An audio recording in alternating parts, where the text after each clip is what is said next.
여러분 안녕하십니까? 뉴스가 있는 저녁 변상욱입니다. 코로나19로 인해 일자리에서 떠밀려난 사람들이 석 달간 90만 명에 이릅니다.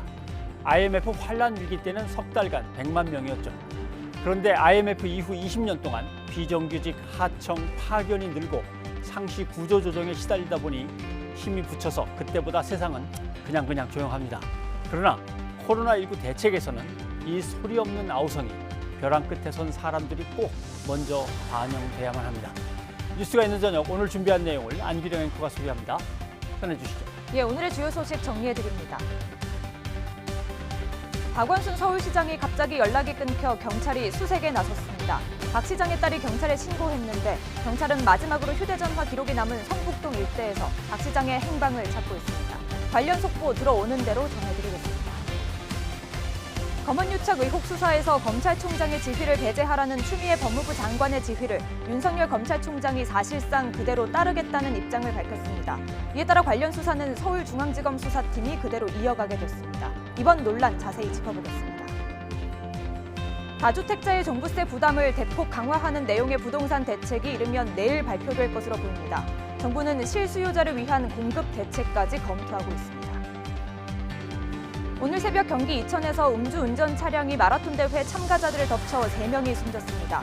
사고를 낸 운전자는 혈중 알코올 농도가 면허 취소 수준을 웃도는 만취 상태였습니다. 이 내용까지 자세히 전해드리겠습니다. 네, 박원순 서울시장이 오늘 오후 갑자기 연락이 끊겨서 경찰이 수색에 나섰습니다. 박 시장의 딸이 직접 경찰에 신고를 했습니다. 경찰은 마지막으로 휴대전화 기록이 남은 성북동 일대에서 박 시장의 행방을 찾고 있습니다. 현장에 나가 있는 취재기자를 연결해 보겠습니다. 나혜인 기자. 네, 서울 성북동에 나와 있습니다. 네, 박 시장의 소재가 파악된 겁니까? 네, 아직 박원순 서울시장의 소재가 파악됐다는 소식은 전해지지 않고 있습니다. 이곳은 박원순 시장의 휴대전화 신호가 마지막으로 확인된 서울 성북동 기지국 주변인데요. 박 시장을 찾기 위한 경찰 기동대 버스가 이곳 주변 곳곳에 지금 배치되어 있는 상황입니다. 경찰이 오늘 2시간쯤 전인 오늘 오후 5시 17분쯤 박 시장의 딸에게 신고를 받고 추적한 결과 박 시장의 휴대전화가 꺼진 최종 위치가 이곳 성북동인 것으로 확인이 됐습니다. 박 시장 딸의 신고 내용은 아버지가 이상한 말을 하고 나갔는데 이후에는 전화기가 꺼져 있어 통화가 되지 않는다는 것이었습니다. 신고를 접수한 경찰은 서울지방경찰청장 주재로 즉시 긴급회의를 열었습니다. 현재 경찰은 이곳 주변으로 기동대 2개 중대 200명 남짓 경력과 형사들을 동원해서 박 시장 소재를 찾고 있습니다. 박 시장은 오늘 오전 10시 40분쯤 검정 모자와 어두운색 점퍼, 검정 바지와 회색빛 신발을 신고 공간을 외출한 것으로 파악이 됐습니다. 경찰은 주변 야산도 수색하고 필요하다면 헬기도 투입할 것으로 전해졌습니다.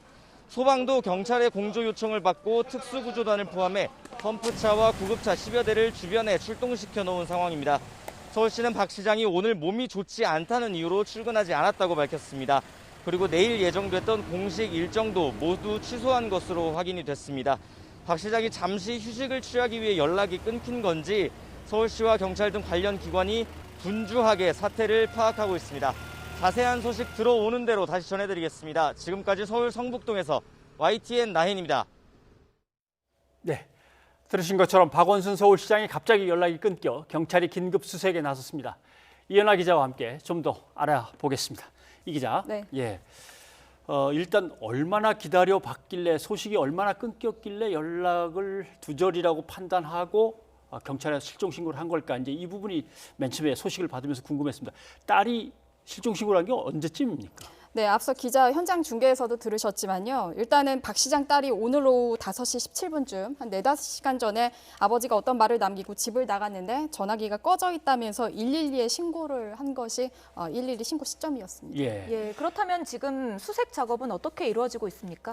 네, 일단 경찰이 소재 파악 중인데 경력 2개 중대와 또 드론 경찰견을 투입을 해서 박 시장의 소재를 추적 중입니다. 또 서울지방경찰청장 주재로 긴급회의를 열고요. 향후 대책을 논의 중인데 지금 그 박원순 서울시장 실종 신고 소식을 접한 서울시 역시요 긴급 회의를 소집해서 사태 파악에 나서고 있습니다. 네, 마지막 장소라고 하는 성북동고 야산, 그러니까 뭐 핀란드 대서관 근처인 모양인데 거기에 산이 그렇게 깊진 않고 예. 물론 등산 코스가 아주 많은 건 아니기 때문에 어둡기 전에 어떻게든 찾을 수 있겠지, 연락이 닿을 수 있겠지 했는데 이제 어두워지고 있는데 좀 걱정이긴 합니다.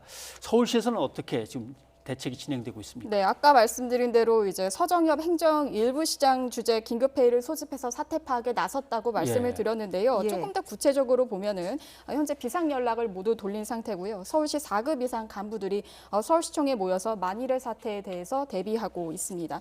서울시 관계자는 박 시장이 오늘 몸이 좋지 않아서 출근하지 않았다며 구체적인 사실관계가 파악되지 않은 만큼 상황을 확인하고 있다라고 밝혔습니다. 앞서 들으셨겠지만 박 시장은 오늘 오후 예정됐던 김사열 대통령 직속 국가균형발전위원회 위원장 면담 등 일정과 내일 일정을 모두 취소했다고 서울시는 전했습니다. 예. 네. 뭐 아직까지 아무것도 단정할 수는 없습니다. 그렇죠. 확인된 게 없는데요. 그래도 박 시장의 뭐 전화나 SNS에서 최근에 단서 같은 건 없었습니까? 일단 박 시장의 휴대전화 전원은 현재 꺼진 상태인데요. 그 박원순 서울시장의 SNS 관련해서도 좀 살펴보면 최근 들어 이제 개인적 소외 관련해선 별다른 흔적은 없습니다. 가장 최신 글을 살펴보면은 8일 오전 11시쯤 작성된 글인데 서울판 그린 뉴딜 발표 관련 내용이었습니다. 사실 박 시장이 평소 서울시 정책이나 사안 이외에 사회 현안 등을 SNS를 통해서 의견을 밝히는 통로로 좀 사용을 해왔었는데요. 예. 다만 사적 의견이나 감정 표현은 거의 없었습니다. 또 인스타그램 같은 경우도 좀 살펴보면 사흘 전 올린 길고양이 학대 사건 관련 포스팅이 마지막인 상황입니다. 네, 또 이 서울시 관계자나 경찰 쪽에서는요, 박 시장이 최근에 부동산 대책 등에 따른 또 경무와 스트레스를 겪어왔다 정도의 내용까지만 확인이 된 상황입니다. 예. 네. 이현아 기자와 알아봤는데요. 저희가 관련 속보는 들어오는 대로 계속해서 전해드리도록 하겠습니다. 네.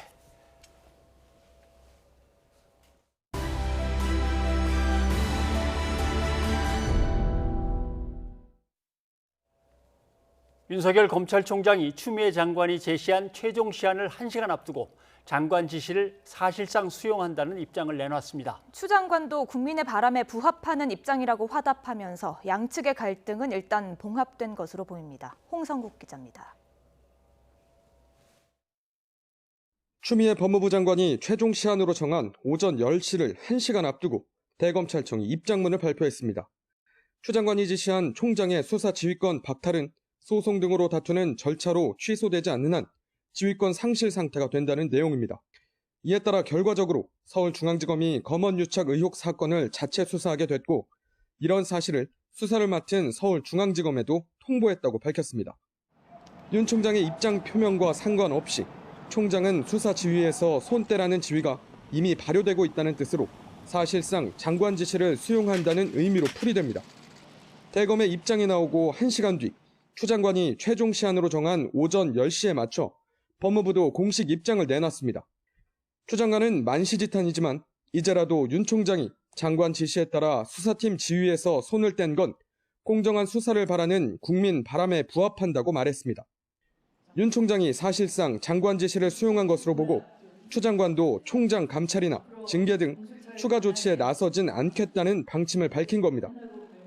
다만 대검은 윤 총장의 입장이 추 장관 지시를 수용하거나 안 한다는 차원의 의미가 아니라 그럴 수밖에 없는 상황을 설명한 것이라고 밝혀 다른 해석의 여지를 남기기도 했습니다.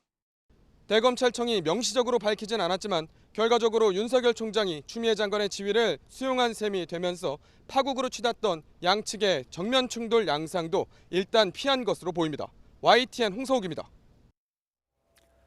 장관과 검찰총장의 극단적인 충돌은 없었지만 윤석열 총장이 언급한 국정원 사건을 두고 대검과 법무부가 정반대 해석을 내놓는 등 갈등의 불씨는 여전합니다. 특히 대검의 입장을 보면 소송 등의 법적 절차로 다툰다는 쟁송이라는 표현이 있는데요.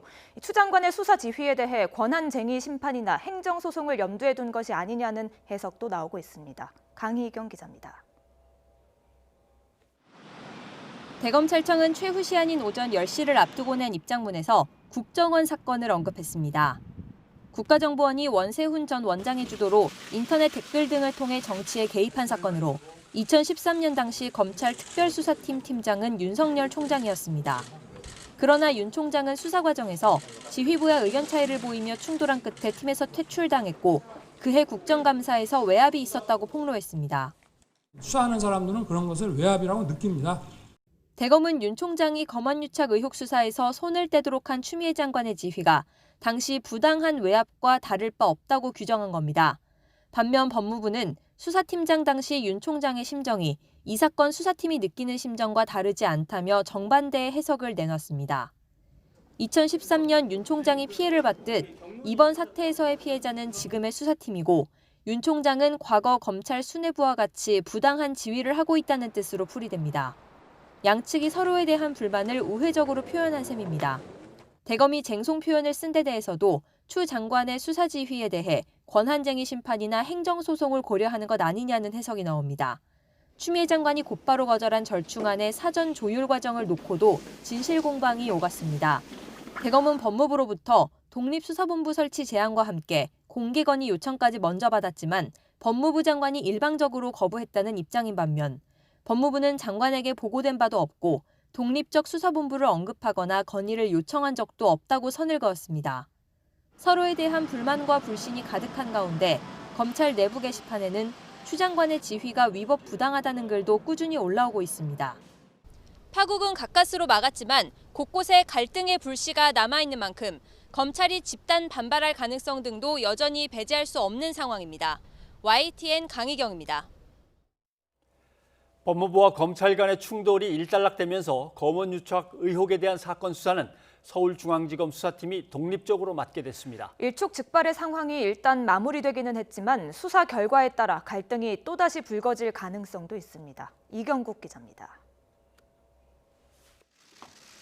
지난 2일 검언유착 의혹 사건 전문수사 자문단 소집을 하루 앞두고 추미애 법무부 장관은 헌정사상 두 번째 수사 지휘권을 발동했습니다.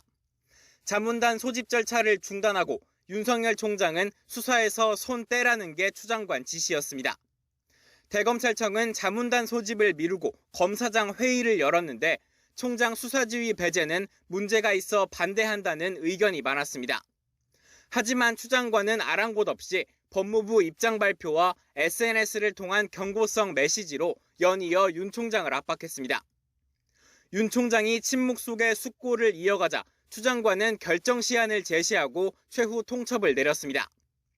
이에 윤 총장은 현재 수사팀을 포함한 독립수사본부를 꾸려 서울고검장 지시를 받게 하자는 절충안을 냈지만 추 장관은 즉각 거부 뜻을 밝혔습니다.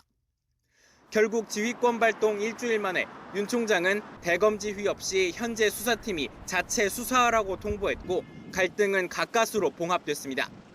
이로써 채널A 이모 기자 구속영장 청구와 한동훈 검사장 소환을 앞두고 제자리 걸음하던 검언유착 수사도 다시 속도를 낼 것으로 보입니다.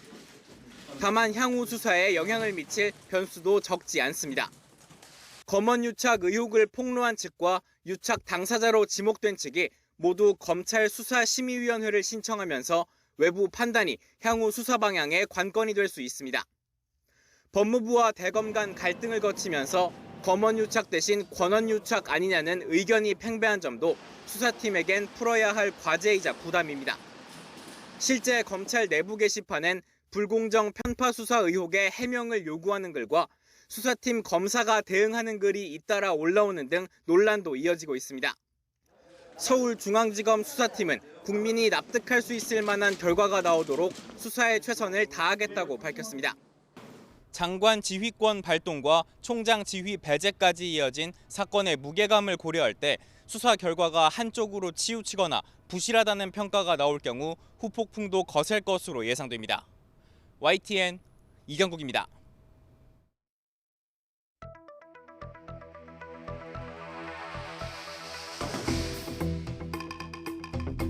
안녕하세요. 국토부 장관 김현미입니다.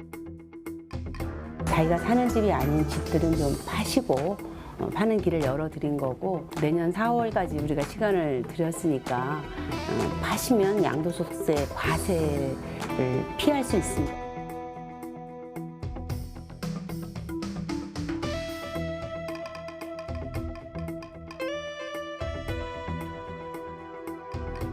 임대사업자로 등록을 하게 되면 저희가 세제라든가 금융이라든가 이런 혜택을 드립니다. 다주택자이신 분들은 임대사업자로 등록하시고 하시면 좋겠습니다.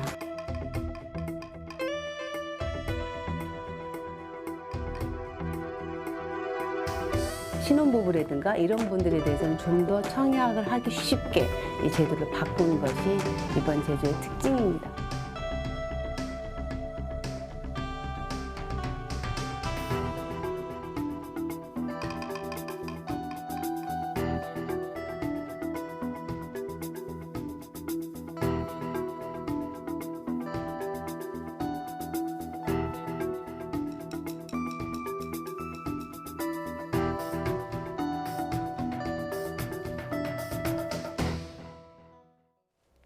(6.17) 부동산 대책이 발표된 이후 가격이 더 오른다는 기대감과 지금이라도 집을 사야 한다는 불안 심리가 더해지면서 아파트 값은 정부의 예상과는 반대 흐름을 보이고 있습니다. 특히 30대와 40대 사이에서는 영혼까지 끌어모아 집을 산다는 이른바 영끌이라는 말까지 나오고 있습니다. 백종규 기자입니다.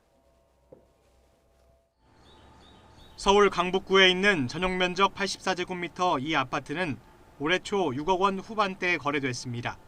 그런데 최근 실거래가가 1억 원 넘게 오른 가격인 8억 원을 기록했습니다. 매도자 희망 가격은 이미 8억 5천만 원까지 올랐습니다. 중저가 아파트 단지가 많은 구로구도 상황은 비슷합니다. 전용 면적 82제곱미터 매물이 올해 초보다 5천만 원 넘게 오른 가격에 거래됐고 자금이 많지 않은 사람들이 몰리면서 호가는 7억 5천만 원까지 치솟았습니다. 정부가 고강도 6.17 대책을 내놨지만 시장에서는 약발이 먹히지 않는 상황. 물건이 없어서 못 팔고요. 물건이 들어가기 때문에 계속 잠기고 있어서 진행을 할 수가 없어요. 정부 대책이 오히려 시장을 불안하게 만들면서 서울 아파트 값은 오름폭이 더 커졌습니다. 수도권 전체에 전방위적인 규제가 이어지자 다시 서울로 매수자들이 회귀하고 있는 겁니다. 무주택자의 박탈감이 더해져 매수세를 부추기는 상황도 연출되고 있습니다. 특히 30대와 40대의 움직임이 심상치 않은데 영혼까지 끌어모은 자금, 이른바 영끌이라도 해서 집을 사야 한다는 청년들이 늘고 있습니다. 지금 집을 사지 않으면 서울에서 내 집 마련이 어렵다는 공포감이 매수세를 부추기고 있는 겁니다. 이런 현상은 쉽게 가라앉지 않을 전망인데 서울 곳곳에 양질의 주택이 공급되지 않는 이상 문제가 쉽게 해결되기는 어렵다는 진단이 나옵니다. 대기 중이던 주택 수요까지 과열되면서 시장이 뛰어들고 있는 상황입니다. 추가적인 규제에 대한 우려도 있고 집값이 더 오를까 봐 걱정하는 수요자들이 서둘러 구매에 나서는 모양새입니다. 정부는 6.17 대책을 보완할 새 규제책을 내놓겠다며 강력한 의지를 보이고 있지만 역작용을 바로잡을 묘수가 나올지는 여전히 미지수입니다. YTN 백종규입니다. 여당과 정부가 다주택자 잡기와 추가 공급 등을 총망라한 고강도 부동산의 후속 대책을 내일 발표합니다. 다주택자를 대상으로 종부세를 대폭 강화하는 내용이 담길 것으로 알려졌는데요. 야당은 부동산 정책 실패의 책임자인 김현미 국토교통부 장관부터 해임하라고 연일 압박하고 있습니다. 이승배 기자입니다. 고강도 부동산 후속 대책을 예고한 더불어민주당은 국회에서 비공개 고위 당정청 회의를 열었습니다. 민주당과 정부, 청와대는 이 자리에서 종합부동산세 중과세율을 확정했습니다. 구체적인 수치는 발표하지 않았지만 다주택자를 대상으로 종부세를 강화할 거라는 점은 분명히 했습니다. 당정청과는 이 부동산 대책에 대한 부분들을 오늘 다 거의 조율하고 의견을 모았습니다. 세율을 확정을 하신 건가요? 네? 지금 세율을 확정을 하신 건가요?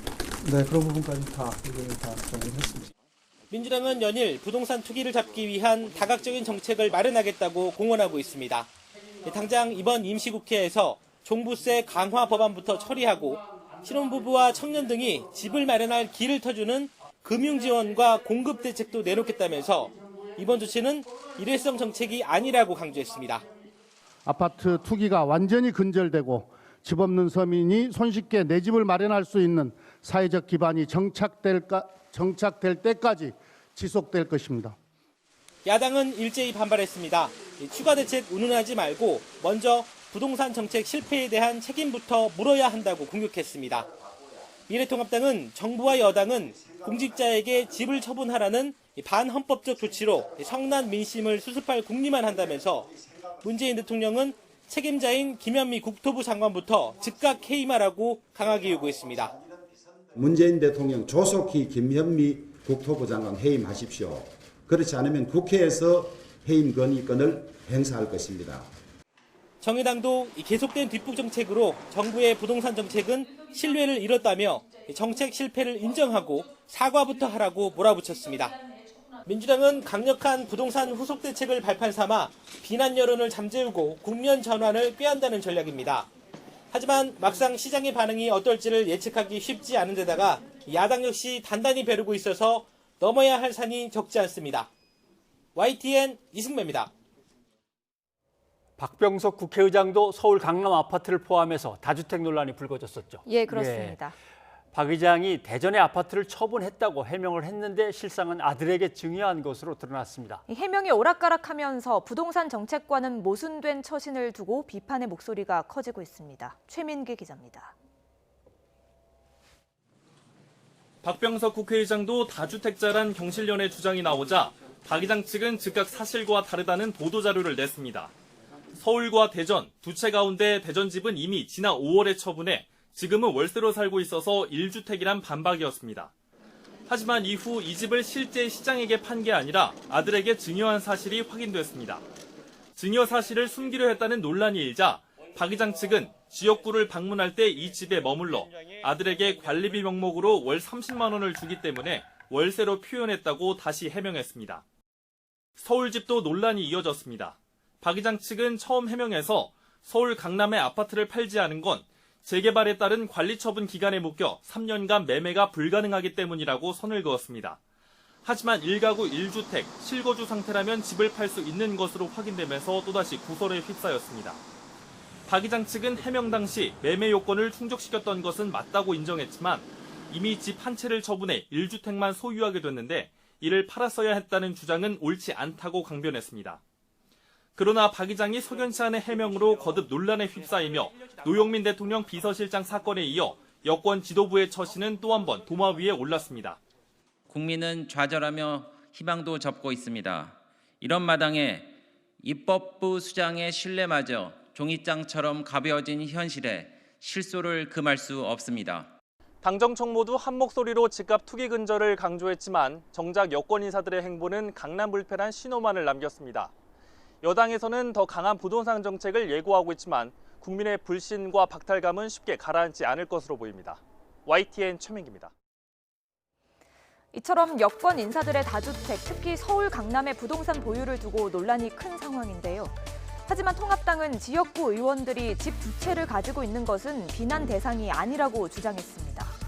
통합당 주호영 원내대표는 서울 강남의 아파트를 팔지 않아 논란을 빚었던 노영민 대통령 비서실장에 대해 그게 보통 사람들의 생각이라면서 자신도 서울 서초구의 아파트 대신 대구 지역구의 집을 팔았다고 밝혔습니다.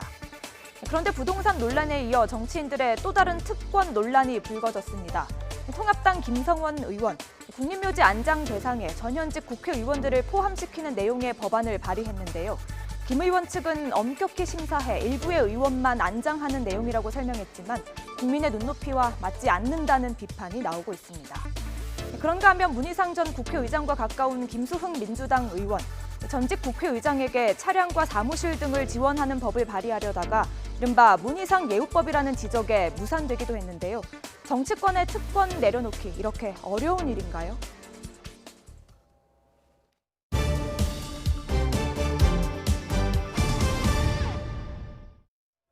고 최숙현 선수가 폭행 가해자 중에 한 명으로 지목한 경주시청팀 선배 김모 선수가 혐의를 부인하다 입장을 바꿔 폭행 사실을 모두 인정했습니다. 본인도 감독에게 맞았다고 밝혔는데 앞으로 진행될 재판에서의 양형을 염두에 둔 꼼수가 아니냐는 지적도 나오고 있습니다. 엄윤주 기자가 보도합니다. 지난 6일 국회 문화체육관광위원회 고 최숙현 선수에게 폭언과 폭행을 한 가해자로 지목된 경주시청 김모 선수는 사과할 마음이 있느냐는 질문에 이렇게 답했습니다. 그럼 사죄할 마음 있습니까? 사죄할 것도 그런 것도 없는 것 같습니다. 죽은 건 안타까운 건데 폭행한 사실이 없으니 미안한 건 없고 안타까운 마음밖에 없습니다. 같은 날 오후 진행한 스포츠공정위원회에서도 폭행 혐의를 전면 부인했는데 불과 이틀 만에 태세 전환을 한 겁니다. 김 씨는 한겨레와 인터뷰에서 장윤정 선수가 최숙현 선수를 폭행하는 것을 적어도 한 달에 3번에서 4번은 봤으며 본인 역시 중학생 때부터 훈육을 이유로 김규봉 감독에게 맞았다고 주장했습니다. 그러면서 그동안 혐의를 부인한 건 도저히 폭행 사실을 말할 분위기가 아니었고 후배들이 국회까지 가서 증언하는 것을 보고 부끄러움을 느껴 용기를 냈다며 최숙현 선수에게 미안하다고 덧붙였습니다. 180도 바뀐 김 씨의 태도에 피해 선수들은 진정성이 느껴지지 않는다는 반응입니다. 황당해하죠. 어이없다. 그렇게 바로 옆에 앉아있을 때 그렇게 당당한 얼굴로 그런 식으로 말을 했고 변호사분들이랑 이제 부모들 간에 이제 얘기를 했겠죠. 무엇보다 법률적 조력을 받은 것이 아니냐는 의심의 눈초리도 거둘 수 없습니다. 세 명 다 변호사가 다르니까 먼저 김 변호사가 치고 나가는 것 같아요. 변호사 조력을 안 많이 받았겠어. 특히 국민적 공분을 사고 있는 사건인 만큼 자칫 혐의를 부인하다 이른바 괘씸죄가 적용될 수 있다는 판단 때문이라는 목소리도 나옵니다. 상습 폭행이 인정이 된다고 하더라도 우리나라가 처벌이 세지가 않은 데다가 계속 부인하다가 혐의가 증명이 되면 보통의 사건보다는 조금 더 과하게 처벌이 될 수가 있는데 지금 같은 경우에는 자기는 이제 내부 고발자 형태를 취하겠다는 거잖아요. 그렇다고 단순히 양형을 위한 뒤늦은 고백이었다고 볼 수도 없습니다. 복합적인 사유가 있을 거예요. 일단 그 상황에서 말을 못했는데 돌아오 보니 나중에 처벌받을 걱정도 되고 마음도 힘들고 뭐 변호사의 조언도 있고 막 각종 사유가 있지 않을까요? 그간 혐의를 전면 부인했던 경주시청 3인방.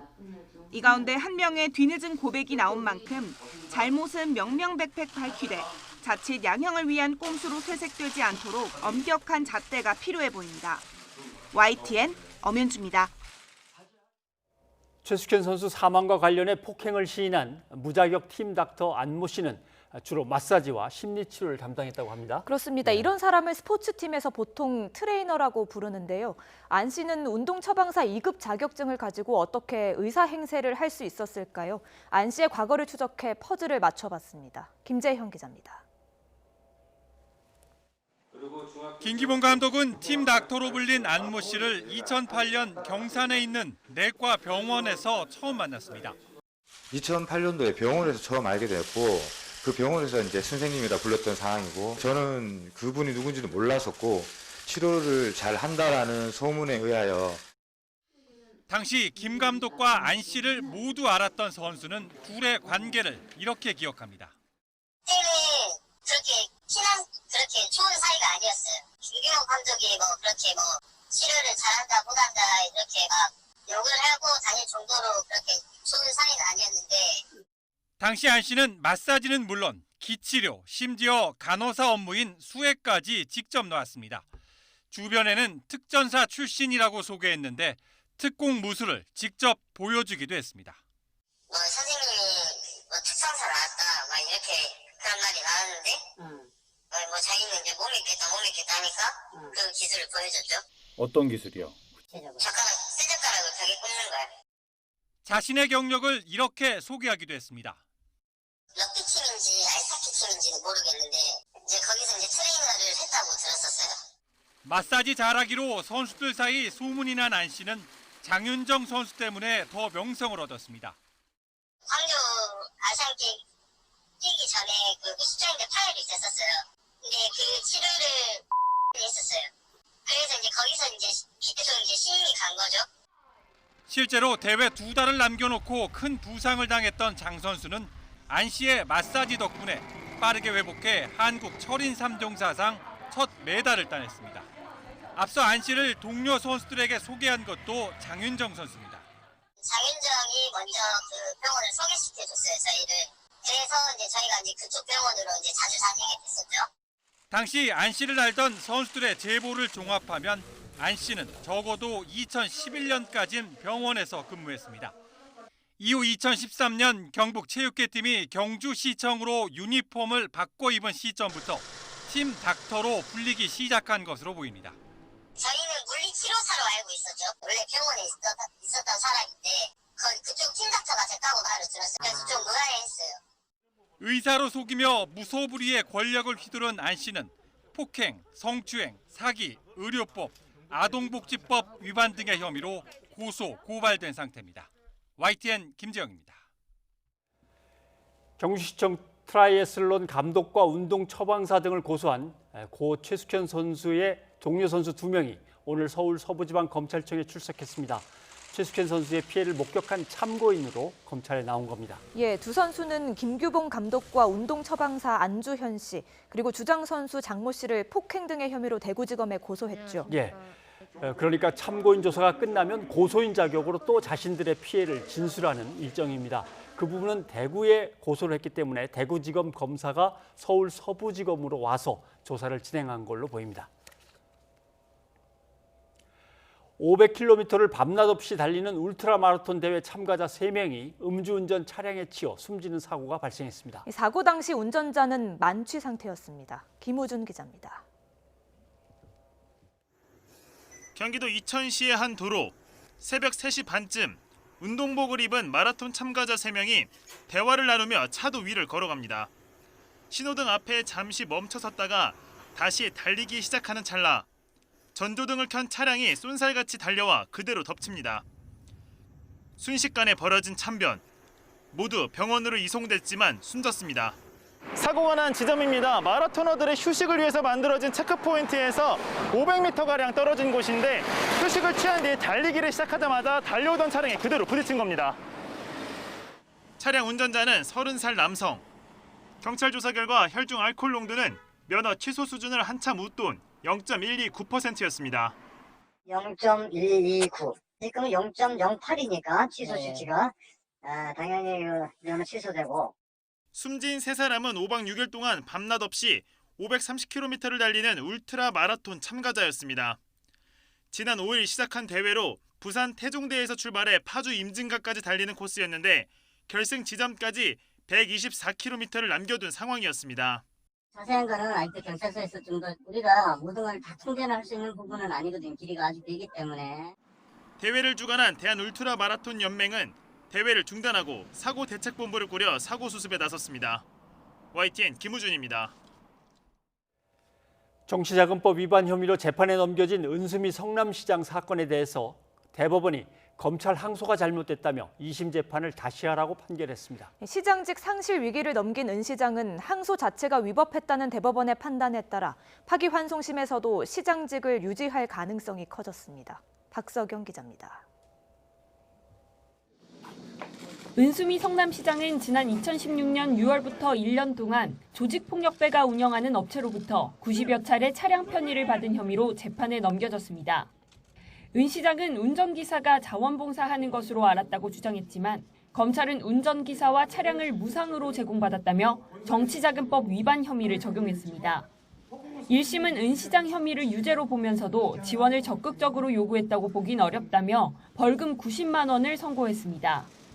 검찰은 형량이 너무 가볍다고 항소했고 2심은 유죄 판단을 그대로 유지하되 양형이 부당하다는 검찰 주장을 받아들여 1심 판결을 깨고 벌금 300만 원을 선고했습니다. 선출직 공무원은 정치자금법 위반 혐의로 벌금 100만 원 이상 형을 확정받으면 직을 상실하게 됩니다. 하지만 대법원은 은 시장에 대한 원심 판결을 깨고 사건을 다시 수원고등법원으로 돌려보냈습니다.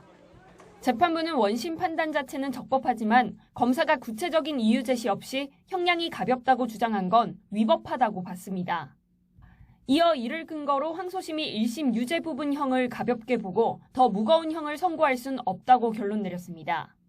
검사가 유죄 부분에 대한 양형부당 이유를 구체적으로 기재하지 않았음에도 원심이 1심보다 무거운 형을 선고한 것은 부당하다는 취지의 판결입니다.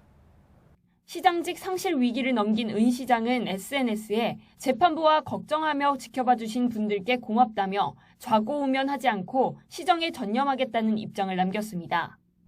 검찰은 판결 내용을 검토해 앞으로 어떻게 대응할지 결정하겠다는 짧은 입장만 밝혔습니다. 검찰이 지금 와서 새로운 항소 유서를 다시 제출하는 건 불가능한 만큼 은 시장은 파기환송심에서도 최대 1심 형량을 선고받을 것으로 보여 시장직 유지 가능성이 커졌습니다. YTN 박석영입니다. 없어서 못 판다는 침방울 차단 마스크 일부 제품에서 물이 샌다고 YTN이 지난 6일 단독으로 전해드렸었습니다. 예, 이 보도 이후 식약처가 시중에 판매되는 제품들을 거둬 재기능을 하는지 확인 작업을 벌였습니다. 그 결과 YTN이 지적했던 마스크를 포함해서 3개 제품에서 물샘 현상이 확인됐습니다. 이승훈 기자입니다. 물감을 탄 물이 배어나오고 이음새 부분에선 물방울이 뚝뚝 떨어집니다. 지난 6일 YTN이 보도한 웰킵스 언택트 마스크의 물샘 현상입니다. 이음새에서 이렇게 시간이 지나면 물방울이 이렇게 맺혔다가 뚝 떨어지는 현상이 생기는데 코로나19 감염을 막기 위해 만들어진 침방울 차단 마스크인데 사실상 무용지물이었던 겁니다. 심각성을 한 식품의약품안전처는 시중에 팔리는 이런 마스크 확인 작업에 나섰습니다. 업체 35곳에 제품 56개를 대상으로 액체 저항성 시험을 한 결과 웰킵스를 포함한 3개 제품에서 물샘 현상이 나타나 부적합 판정이 났습니다. 본체와 상하 날개가 붙어 있는 부분이 접합 부위가 있는데 적절하게 접합되지 않아서 물이 새는 것으로 저희가 시험 결과 확인이 됐습니다. 자재 등에서는 또 물샘 현상이 안 일어났기 때문에 필터 등에서의 그 원자재 문제는 아닌 것으로 저희가. 식약처는 해당 업체에 제조 정지 처분을 내리고 부적합 마스크를 모두 회수해 폐기할 방침입니다. 이미 200만 개 넘게 팔려나간 만큼 구매자는 산 곳에서 환불 안내를 받아달라고 당부했습니다. YTN 이승훈입니다. 아동 성착취물 사이트 운영자인 손정우의 미국 인도가 불어대면서 재판부에 대한 비난과 함께 한국 사회의 성찰을 촉구하는 목소리들이 이어지고 있습니다. 외신 보도 잠깐 보겠습니다. 뉴욕타임즈. 아동 포르노를 거기서 본 사람들은 징역 5년에서 15년인데 운영자였던 손정우는 감옥에서 보낸 게 18개월밖에 안 되는가. 또 손정우의 이 18개월을 BBC 로라비코 특파원이 구운 달걀 18개 5,000원어치를 훔친 죄에 비교합니다. 세계 최대의 아동 포르노 사이트를 운영한 손정우의 징역형이 18개월, 배고파서 찐계란 18개를 훔친 피고인도 검찰한테 18개월형을 구형받았었다. 숱한 비판 속에서 2개의 질문이 떠오르고 있습니다. 하나는 손정우는 왜 그렇게 강력하게 한국에서 꼭 처벌받았으면 좋겠다고 바랬는가? 또 하나는 범죄자가 정말 감사하다고 잘 봐주셔서 고맙다고 하는 이 나라에서 대체 참을 수 있는 건가? 과연 우리는 이 질문에 어떻게 답을 할 수 있을까요? 지금까지 이어진 해시태그 운동들만 봐도 피해자들의 용기와 여성, 시민들의 분노가 성범죄를 공론화하고 처벌로까지 이끌어온 걸 알 수 있습니다. 체육계, 문화계, 성폭력 공론화 운동, 미투 운동, N번방 사건 등등 다 피해자들과 시민들이 힘을 냈습니다. 그러나 우리 아이들이 성착취자로부터 보호받는 사회를 만들기 위해선 또 어딘가 웅크리고 있을 제2, 제3의 손정우를 막기 위해서는 이것만으로는 역부족입니다. 우리 사회의 근절 의지가, 우리 사법체계의 인식이 시대에 뒤떨어졌다는 뼈아픈 반성부터 해야겠습니다. 변상욱의 앵커 리포트였습니다. 경남 지역의 중고등학교 여자 화장실에서 몰래카메라가 잇따라 발견됐습니다. 범인은 모두 현직 교사로 드러났습니다. 오태인 기자가 취재했습니다. 한 남성이 구속영장 실질 심사를 받고 법원을 나섭니다. 자신이 다니던 경남 김해 지역 학교 여자 화장실에 몰래카메라를 설치한 혐의를 받는 40대 교사입니다. 선생님, 몰카 왜 설치하셨어요? 심사 결과 법원은 범죄 혐의가 소명된다며 구속영장을 발부했습니다. 앞서 피의자는 경찰 조사에서 몰카 설치를 인정하면서도 불법 촬영은 하루만 했다고 진술했습니다. 하지만 경찰이 휴대전화를 확인해보니 화장실과 샤워실에서 찍은 사진과 동영상이 가득했습니다. 압수를 해가지고 요 관련돼 있는 거 학교라든지 자기가 있는 거 영상 매체라든지 이런 데 휴대폰이라든지 이런 거는 지금 포렌식 해가지고 의뢰를 해놔는 그런 상태고. 경찰은 이 교사가 지난해까지 학생 수련원에서 일한 만큼 다른 범행이 있었는지도 수사하고 있습니다. 일반 그 학생들 수련 활동을 저희는 같이 운영을 하거든요. 2,000명 조금 넘습니다. 경남 창녕의 한 학교 화장실에서도 비슷한 시기에 몰래카메라가 발견됐습니다. 수사가 시작되자 30대 교사가 몰카 설치 사실을 털어놨습니다. 교사에 잇따른 성범죄가 드러나면서 경남교육청도 부랴부랴 수습에 나섰습니다. 먼저 두 교사를 직위 해제하고 피해자 상담과 함께 불법 카메라 단속에 나섰습니다. 현재 도내 전 학교를 대상으로 불법 촬영 카메라 탐지 장비를 이용한 전체 학교의 전수 점검을 실시 중에 있습니다. 학생들을 보호하고 가르쳐야 할 교사, 본분을 잊고 학교에서 성범죄를 저지른 만큼 더 무겁게 처벌해야 한다는 목소리가 커지고 있습니다. YTN 오태인입니다. 지난 주말 부산 해운대에서 폭죽을 터뜨리며 난동을 부린 미군과 외국인에 대해 경찰이 수사에 착수했습니다. 외국인 범죄에 대해 소극적으로 대처했다는 비판이 잇따르자 강경 대응 방침을 세웠습니다. 차상은 기자입니다. 지난 4일 부산 해운대 해수욕장, 외국인들이 폭죽을 마구 발사합니다. 해변과 가까운 도심에서도 폭죽 세례는 그칠 줄 모르고 사람을 향해 쏜다는 목격담도 잇따랐습니다. 불안감을 느낀 시민들의 신고가 빗발쳤지만 경찰은 주한미군 소속 남성 1명만 붙잡아 과태료 5만 원 처분을 내렸습니다. 인명과 재산 피해가 발생하지 않는 상황에서 강제력을 동원하면 또 다른 돌발 상황이 생길 수 있다는 이유로 외국인들을 해산시키고 상황을 마무리 지었습니다. 폭죽을 그냥 허공에 터뜨렸다고 생각하는 거예요. 그래서 경범죄로 본 건데 사람을 향해서 쏜 사람이 있어요. 그거는 CCTV로 충분히 가려낼 수 있다. 다소 소극적인 대처를 비판하는 목소리가 잇따르자 경찰은 기존 입장을 바꿔 수사에 착수했습니다. CCTV 등에 찍힌 영상을 분석해 범죄 행위자를 찾아내고 확보한 증거를 토대로 미군과 협의해 사법 처리하겠다는 겁니다. 주한미군 측에서 향후 사법 절차에 협조 의사를 밝힌 만큼 영상 분석 등 조사 결과에 따라 대상자를 소환 조사하고 사법 처리할 예정에 있습니다. 경찰은 또 해운대구에는 폭죽 사용을 금지하는 조례 제정을 건의할 계획이라며 폭죽을 판매하는 불법 노점상도 단속하겠다고 밝혔습니다. 주한미군 측은 해운대 경찰서를 방문해 미군들이 일으킨 소동을 사과하고 경찰 수사에 적극 협조하겠다는 뜻을 전했습니다. YTN 최상우입니다.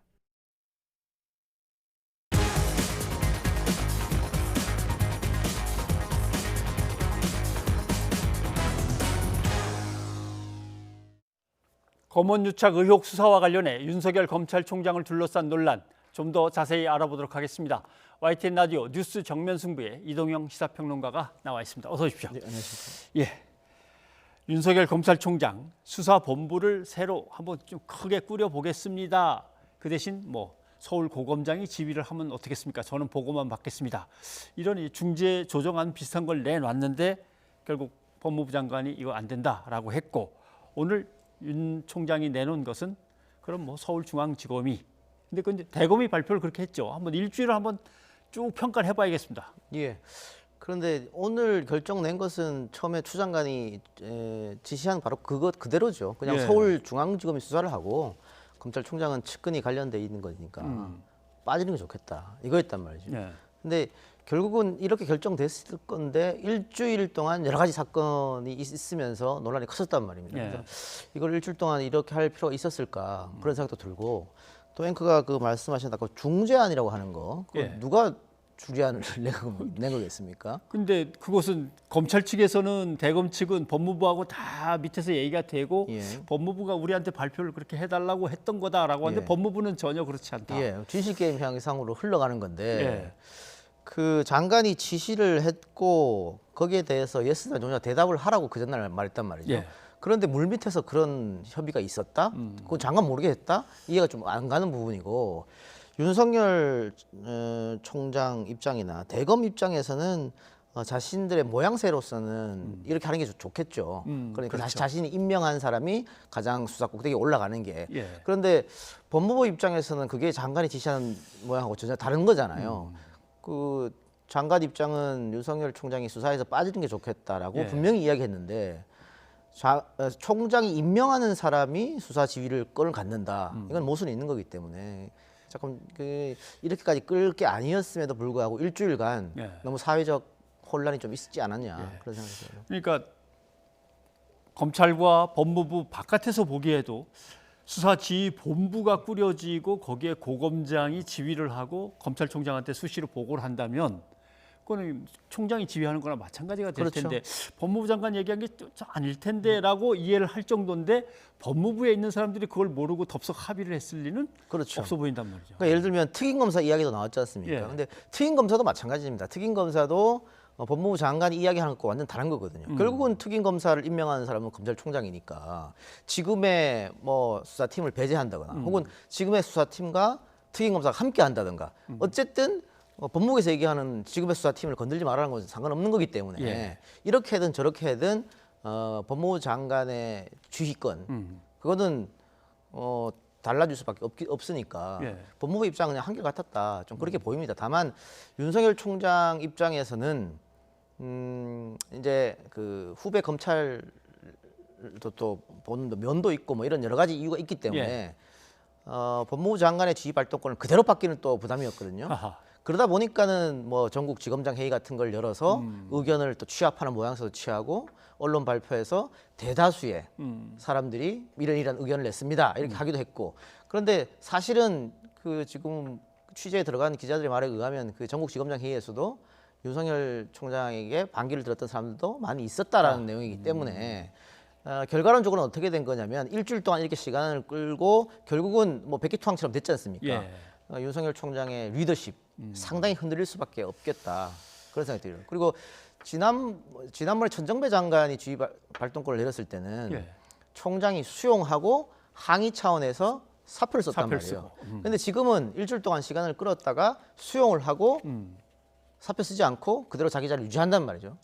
이랬기 때문에 과연 그 리더십이 잘 유지가 될 수 있을까? 또 곧 있으면은 그 검찰의 정기 인사가 있지 않습니까? 예, 그렇죠. 이럴 때 법무부가 또 인사를 어떻게 강행할 것인가?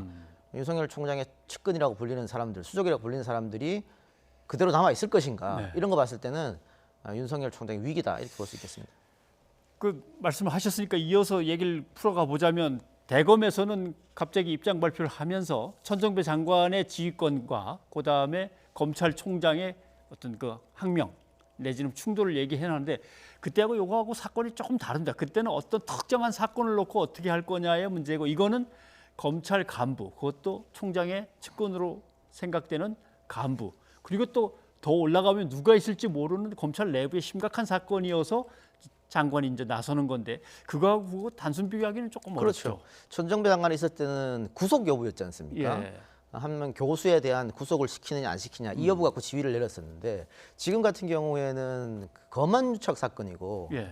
이 의혹이 이 혐의가 사실로 드러날 경우에는 검찰이 굉장한 신뢰에 타격을 입을 수가 있습니다. 예. 또 이 의혹을 받고 있는 사람이 검찰총장의 최측근이기 때문에 더더욱 그러한 거거든요. 그래서 윤석열 총장 본인이 나는 개입하지 않겠다라고 얘기했었던 것이고 근데 중앙지검이 수사에 들어가면서 이동재 기자를 구속하겠다 이런 얘기까지 하고 또 한동훈 검사장의 휴대폰도 압수수색하고 그런데 갑자기 거기서 윤석열 총장이 중간에 끼어들어서 수사를 스톱시켰단 말입니다. 예. 그러면은 이거는 측근을 보호하기 위함이 아니냐 아니면 더 나아가서 끝이 한동훈이 아닌 게 아니냐 이런 의혹이 있을 수밖에 없는 거죠. 왜 그러냐면 이게 사실 아무것도 아닌 거일 수도 있잖아요. 예. 그 한 사람의 검사장이 비리가 있으면 그 비리를 수사하면 되는 건데 왜 검찰총장이 나서서 이거 막냐 이 정도로 무리하게 할 것이냐 이런 의심이 들 수밖에 없게끔 이게 일을 크게 만들어 버렸으니까 이해할 수 없는 노릇인 거죠. 알겠습니다. 네, 어려운 단어가 나왔습니다. 예를 들면 그래 뭐 장관님이 그렇게 생각하시면 그냥 따르겠습니다. 이렇게 얘기하면 상당히 좀 쉽겠는데 형성적 처분에 의해서 어차피 뭐 결과적으로 이렇게 이제 어렵게 나오니까 이게 무슨 말인지 읽어도 사실 잘 모르죠. 예.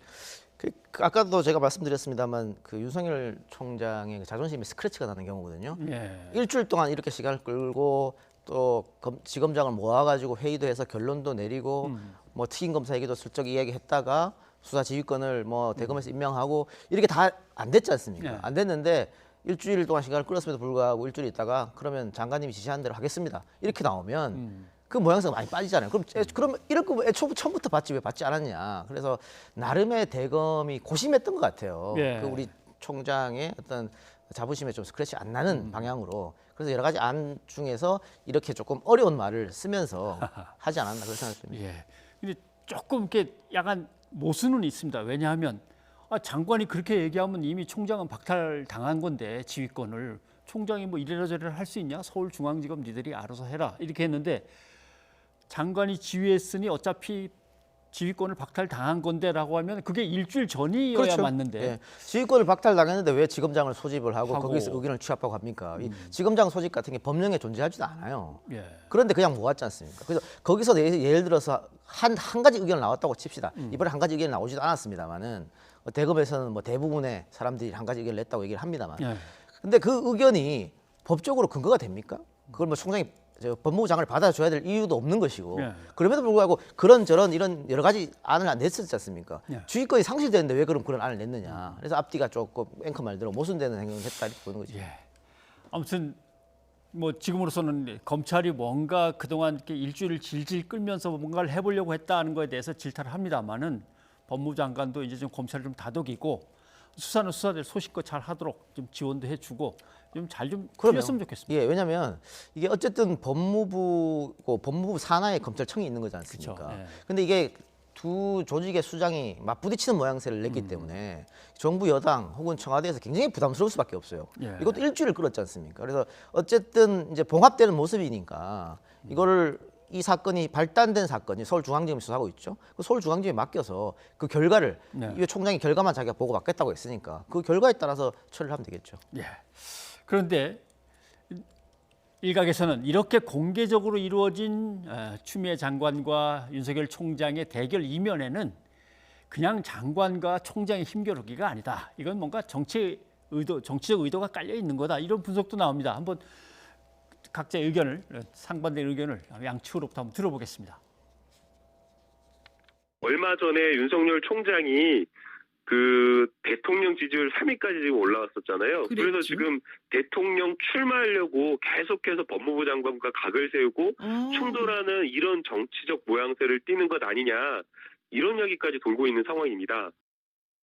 합리적으로 해결하는 생각보다는 당신이 마음에 안 드니까 예. 윤석열 총장 당신이 물러나 달라 이게 추미애 장관의 뜻이 아닌가 이런 생각을 하게 됩니다.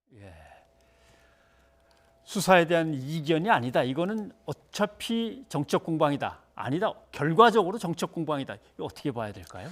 그래서 이 사건이 불거진 배경을 보면은 예. 결국은 검언유착 사건이지 않습니까? 그렇죠. 그 총장의 측근이 관련돼 있는 거기 때문에 수사에서 빠졌으면 좋겠다. 본인도 처음에 총장이 빠진다고 했었고 그런데 중간에 들어왔기 때문에 법무부에서는 이건 아니지 않느냐고 했던데 사실은 검언유착 사건만 가지고 지금 총장과 법무부 장관의 사이에 알력이 있는 것처럼 보이지만 예. 이 사건 말고도 다른 뭐 한명숙 사건도 있었고 몇 개가 있었습니다. 몇 개가 있는 와중에 거기에 또 다 총장의 최측근이 연루돼 있단 말이죠. 그랬기 때문에 그런 사건에 대해서 총장이 너무 일방적으로 한쪽 편을 드는 게 아니냐. 뭐 그런 이야기 때문에 시작된 건데 이게 이렇게 시작되면서 윤석열 총장이 보수 지지자들의 표를 받으면서 뭐 대권 주자 반열에 올라오고 그것도 두 자릿수나 기록하고 이렇게 됨으로 해서 미래통합당 쪽에서 윤석열 총장을 두둔하고 민주당 쪽에서는 추미애 장관을 두둔하고 이렇게 하면서 정치적 공방이 된 건데 예. 결과로 정치적 공방을 정치권에서 만들었다 뭐 그렇게 볼 수도 있겠죠.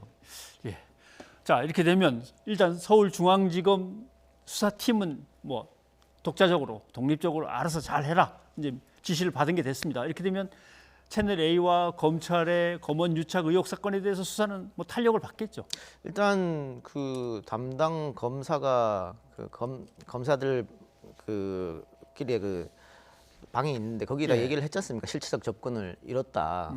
그런 얘기를 했고 상당히 그 이동재 기자의 후배 기자죠. 그 기자의 휴대폰에서 좀 많은 증거가 좀 있었지 않느냐. 그렇게 봤을 때는 수사는 굉장히 빨리 급물살로 퍼지겠다 이런 생각이 들고 다만 한동훈 검사장이 지금 휴대폰 압수수색에서 압수수색 당했지만 비밀번호를 주지 않고 있거든요. 근데 본인이 조사한 검사 출신이지 않습니까? 검사 출신이면 이런 사건에 대해서는 당연히 이제 본인이 피의자 신분이니까 협조를 하는 게 좋지 않을까. 그래서 비번 알려주고 뭐 하는 게 문제가 뭐 있겠습니까? 다른 사람도 아니고 자기가 검사니까 그렇게 해서 좀 협조를 해서 그 만일 자기가 본인이 억울하다고 했기 때문에 억울한 사건일수록 휴대폰을 제출해서 비밀번호 알려주고 해서 금방 드러날 수 있는 거든요. 이 사건은 휴대폰만 있다면은 그러니까 자신의 억울함을 풀기 위해서라도 수사 협조하는 게 좋지 않을까 그런 생각이 듭니다. 네. 그런데 협박 취재를 당했다고 하는 이철 전 대표라든가 아니면 취재 당사자인 이제 이 기자, 이제 둘 다 생각은 나는 공정하게 이 검찰 조사를 받지 못하게 생겼다. 아무래도 이게 좀 불공평하거나 형평에 어긋나거나 아니면 뭔가 편파적인 수사를 당할 것 같다. 라면서 수사심의위원회를 요청했단 말이죠. 예. 이걸 또 열어서 논의를 해야 되는 건지 이게 또 변수가 될까요? 일단 수사심의위원회 이철 전 대표가 먼저 요구한 건 받아들이기로 했지 않습니까? 예. 그리고 이동재 기자가 요구한 건 전문수사단인데 그것도 받아들이고 했다가 이제 법무부 장관이 하지 마라 그래서 그때 이제 예. 스톱된 건데 그거 말고도 감찰도 있어요. 그러니까 이 사건을 몇 군데서 해야 되는데 일단은 이렇게 법무부와 검찰이 결론을 내렸기 때문에 중앙지검에서 수사하고 그 결과를 좀 기다리는 게 맞다고 보고요. 예. 그럼에도 불구하고 양쪽에서 다 뭐 불만을 제시한다거나 옳지 않다거나 이게 수사가 미흡했다거나 뭐 정치적으로 끝이 났다거나 그렇게 된다면 뭐 그때 가서 특임 검사를 할 수도 있는 문제고 왜냐하면 이거는 검찰이 관련된 사건이기 때문에 특임 검사 수사를 할 수 있거든요. 그게 안 되면 정치권이 합의를 해서 뭐 특검으로 갈 수도 있는 문제고 조금 이 수사를 일단 지켜보고 나서 그 결과에 따라서 판단하는 게 옳을 것 같아요. 네. 아무튼 수사 결과를 봐야겠다는 말씀은 뭐 전적으로 공감이 됩니다. 다만 검찰총장이 법무부 장관 지시를 일단 어떻게든 뭐 사실상 따른 게 됐으니까 또 법무부 장관은 이 수사가 제대로 진행되는지에 대해서 나중에 또 정치적으로 책임을 지는 거니까요. 그렇습니다. 어떻게 됐는가는. 그러니까 아까 말씀드렸다시피 윤석열 총장은 어쨌든 리더십의 상처를 입었습니다. 네. 입었고 추미애 장관 같은 경우에도 당장 야당과 시민단체에서 고소고발을 했단 말이죠. 예. 그래서 정치적으로 책임을 져야 될 부담감을 안게 됐어요. 양쪽 다 이번 싸움이라면 싸움이 있으니까 상처를 받았다. 둘 쪽 다. 그렇게 볼 수 있겠죠. 그렇게 봐야겠죠. 예, 이동영 평론가 고맙습니다. 감사합니다.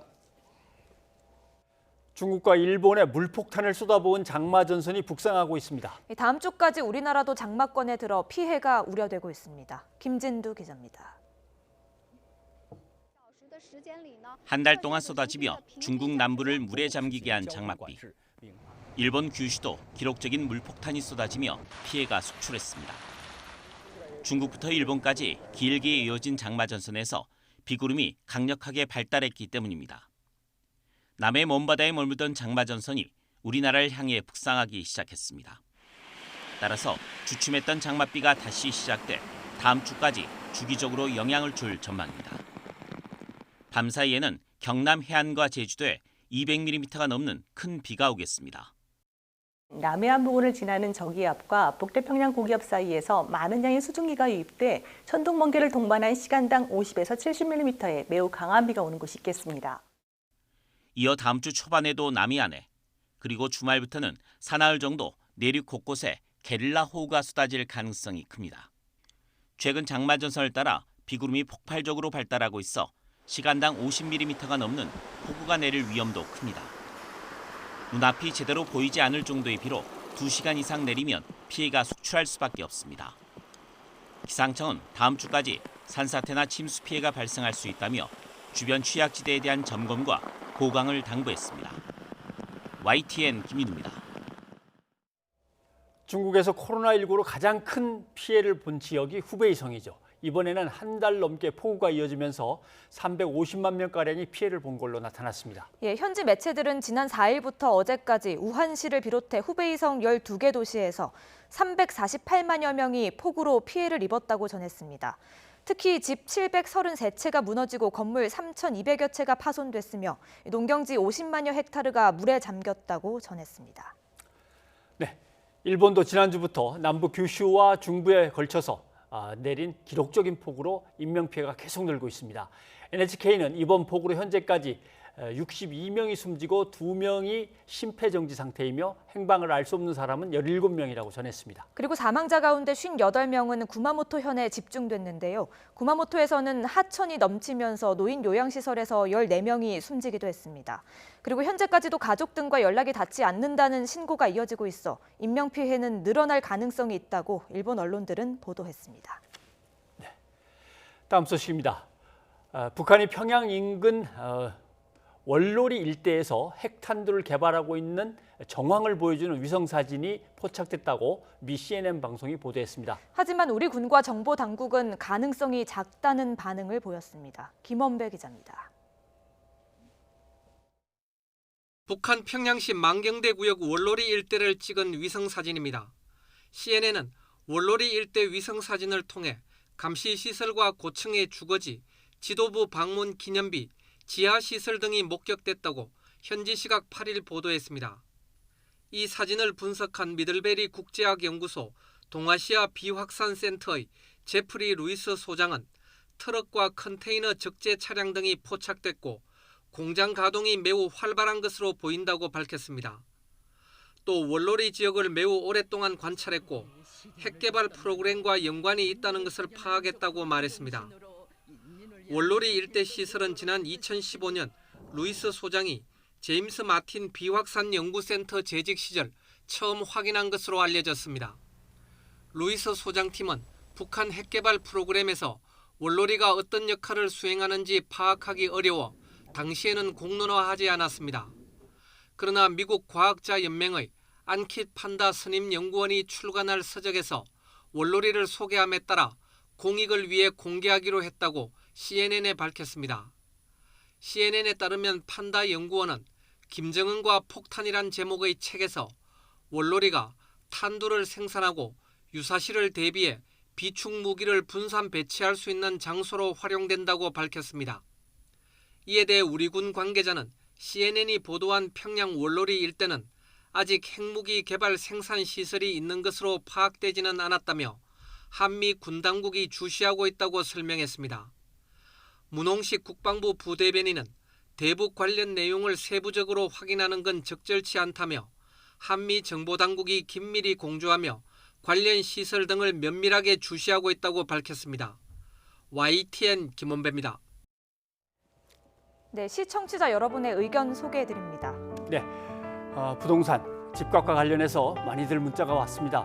6487님, 부동산 대책 잘 세워서 집값을 꼭 해결해 주세요. 그런 뜻인 것 같습니다.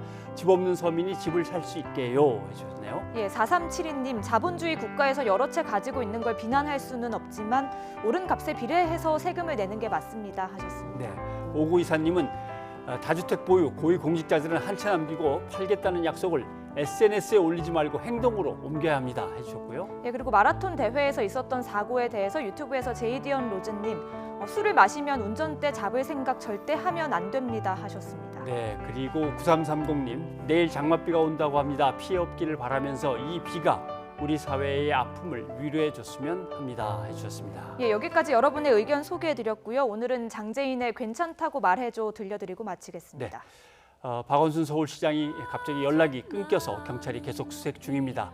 관련 소식은 이어지는 뉴스에서 계속해 자세히 전해드리도록 하겠습니다. 저희는 내일 다시 찾아뵙겠습니다. 고맙습니다.